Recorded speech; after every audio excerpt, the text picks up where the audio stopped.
आपके इष्ट देवता कौन है? आपके इष्ट देवता वो हैं जो हारे के भजन सहारे हैं। मंत्र शक्ति, एक प्रार्थना भगवान से।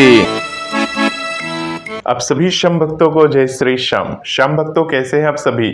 उम्मीद करते हैं अच्छे ही होंगे। श्याम भक्तों, होली वाले दिन आप क्या करते हैं? यानी कि बहुत सारे श्याम भक्त जो होते हैं बाबा श्याम के दरबार जाते हैं और बाबा श्याम के दरबार में जाके बाबा श्याम के संग होली खेलना चाहते हैं।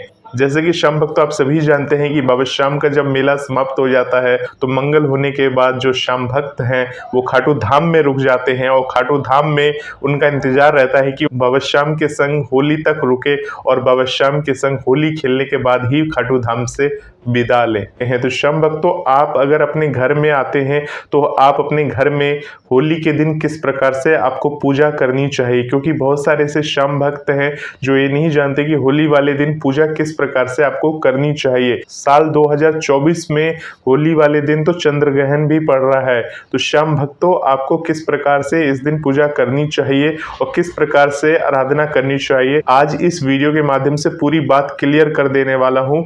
पूरा वीडियो को लास्ट तक देखेंगे तो सारी बात आपको समझ में आएगी। श्याम भक्तों, आप सभी जानते हैं कि फाल्गुन शुक्ल पक्ष की पूर्णिमा की रात को होलिका का दहन किया जाता है और इसके अगले दिन होली मनाई जाती है। श्याम भक्तों, हिंदू धर्म के अनुसार होलिका दहन को बुराई पर अच्छाई की जीत का प्रतीक माना जाता है।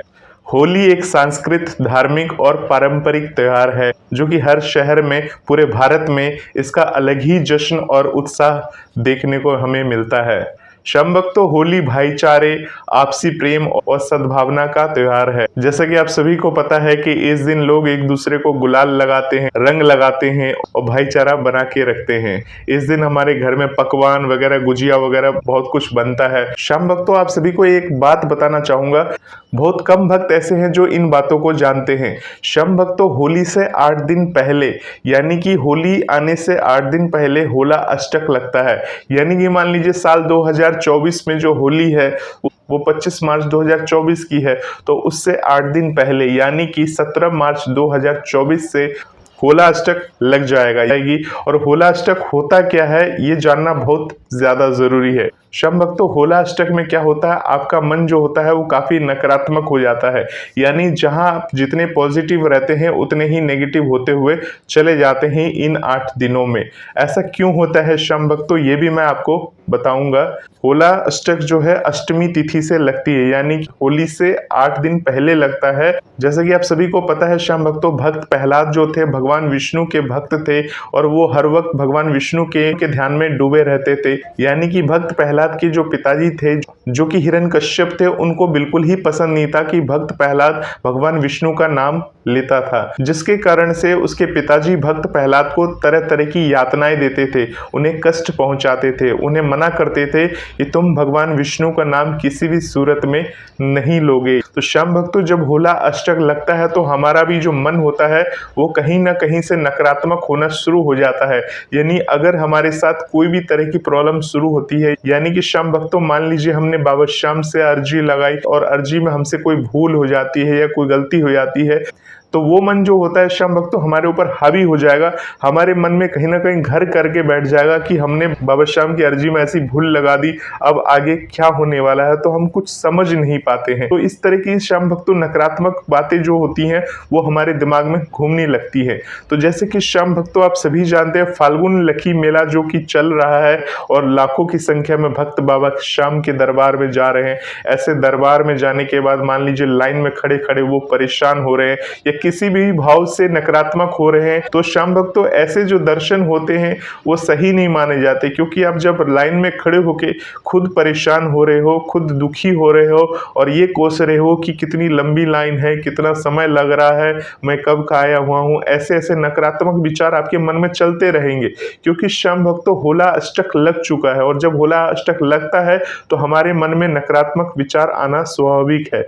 ऐसी बात नहीं है कि श्याम भक्तों होला अष्टक के बाद आप पॉजिटिव ही रहेंगे हर वक्त, वो भी बात नहीं है।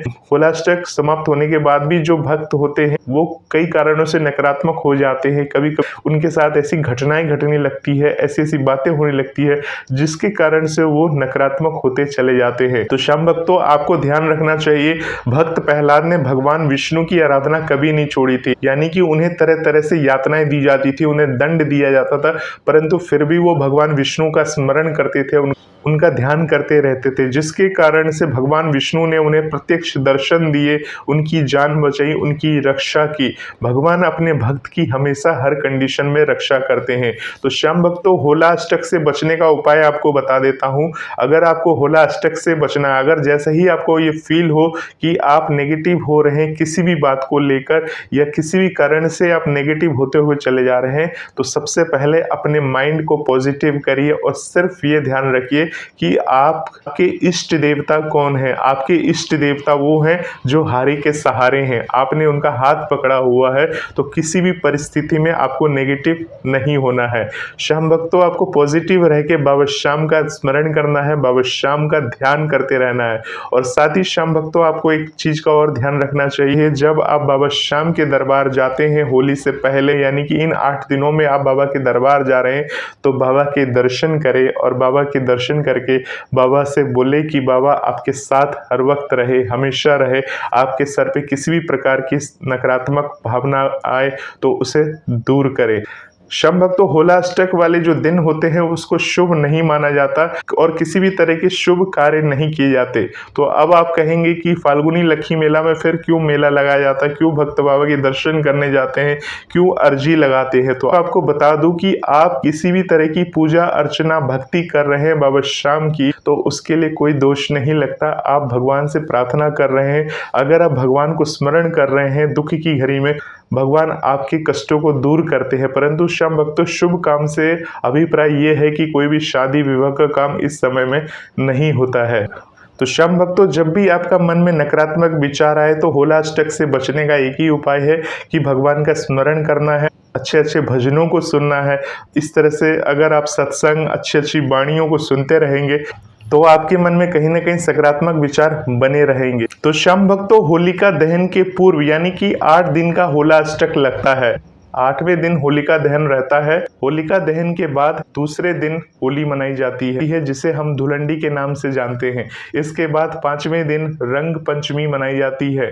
श्याम भक्तों, पूर्णिमा के दिन प्रदोष काल में होलिका दहन किया जाता है और उसके दूसरे दिन धुलंडी का पर्व मनाया जाता है। तो श्याम भक्तों, इस बार जो होलिका का दहन होगा वो 24 मार्च को होगा, परंतु अगर जब आप होलिका का दहन करेंगे तो होलिका दहन करने का जो समय रहेगा वो 1 घंटा 20 मिनट का ही मिलेगा और इसी समय में आपको होलिका का दहन कर देना है। श्याम भक्तों, होली वाले दिन चंद्र ग्रहण भी लग रहा है, ये ध्यान रखेंगे। तो कि होली के दिन आपको पूजा कैसे करनी है, या श्याम भक्तों, घर में जिस प्रकार से आप नॉर्मली पूजा करते हैं वो पूजा तो आपको करनी ही करनी चाहिए। किस प्रकार से आपको होलिका की पूजा करनी चाहिए, क्या क्या सामान की जरूरत पड़ेगी, उस चीज को नोट कर लीजिए। श्याम भक्तों, सबसे पहले भक्त प्रहलाद की प्रतिमा आपके पास होनी चाहिए और आपको गोबर से बनी हुई होलिका आपके पास होनी चाहिए। 5 या 7 प्रकार के अनाज जैसे कि नए गेहूं और अन्य फसलों की बालियां या सप्तधान यानी कि गेहूं, उड़द, मूंग, चना, जौ, चावल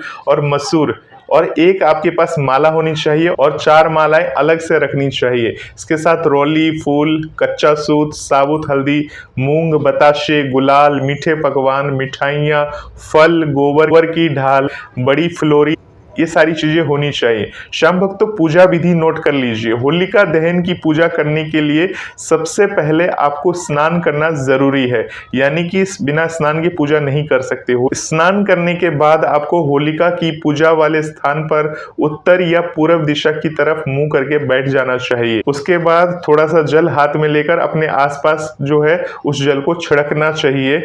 पूजा करने के लिए गाय के गोबर से होलिका और भक्त प्रहलाद की प्रतिमा आपको बनानी चाहिए। जो मैंने प्रतिमा बनाने के लिए बोली थी वो गाय के गोबर से आपको बनानी है, खरीद के नहीं लाना है। गाय के गोबर से आप प्रतिमा किस प्रकार की बनानी है, किसी प्रकार की एक प्रतिमा बना लीजिए और उसको ये मान लीजिए कि ये भक्त प्रहलाद हैं। श्याम भक्तों, गोबर से बनी हुई उपला उसके बाद आपको अर्पण करना चाहिए। श्याम भक्तों, थाली में रौली, कच्चा सूत, चावल, फूल, साबुत हल्दी, बताशे, फल और एक कलश पानी आपको रखना चाहिए। नरसिंह भगवान का स्मरण करते हुए प्रतिमाओं पर रौली, मौली, चावल, बताशे और फूल अर्पण करना चाहिए। अब सभी सामान लेकर होलिका दहन वाले स्थान पर आपको जाना चाहिए। अग्नि जलाने से पहले आप अपना नाम, पिता का नाम और गोत्र का नाम लेते हुए अक्षत हाथ में उठाकर और भगवान श्री गणेश का स्मरण कर होलिका पर अक्षत अर्पण कर देना चाहिए। श्याम भक्तों, इसके बाद भक्त प्रहलाद का नाम ले और उसके बाद आपको फूल चढ़ा देना चाहिए। भगवान नरसिंह का नाम लेते हुए 5 अनाज आपको चढ़ा देना चाहिए होलिका में। अब दोनों हाथ जोड़कर अक्षत, हल्दी और फूल आपको चढ़ाना चाहिए। कच्चा सूत हाथ में लेकर होलिका पर लपेटते हुए 7 बार आपको परिक्रमा करनी चाहिए होलिका की। आखिर में गुलाल डालकर चांदी या तांबे के कलश में आपको जल अर्पण करना चाहिए।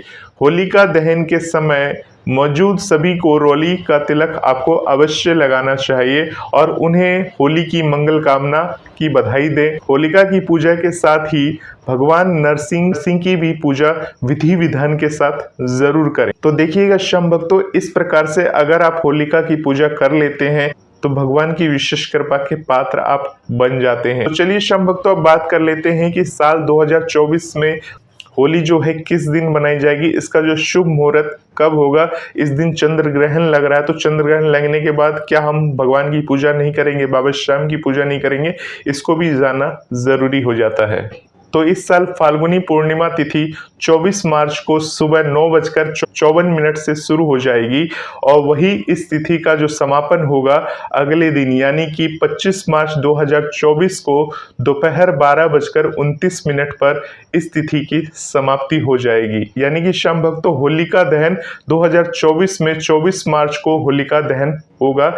इस दिन होलिका दहन के लिए शुभ मुहूर्त देर रात 11:13 से शुरू होकर 12:07 तक है। ऐसे में होलिका दहन के लिए आपको 1 घंटा 20 मिनट का समय ही मिल पाएगा। तो इस प्रकार से 24 को होलिका का दहन होगा और 25 को धुलंडी मनाई जाएगी, यानी रंगों वाली होली 25 तारीख को खेली जाएगी। तो श्याम भक्तों, होली वाले दिन जो चंद्र ग्रहण लग रहा है वो सुबह 10:22 से चंद्र ग्रहण लगेगा और ये जो चंद्र ग्रहण रहेगा ये दोपहर के 3:03 तक ये चंद्र ग्रहण रहेगा। तो श्याम भक्तों, ये जो चंद्र ग्रहण है दिन के समय लग रहा है, यानी कि भारत में उस समय दिन होगा। यानी ये जो चंद्र ग्रहण है भारत में इसका असर बिल्कुल नहीं है, यानी आपको चिंता करने की बिल्कुल जरूरत नहीं है।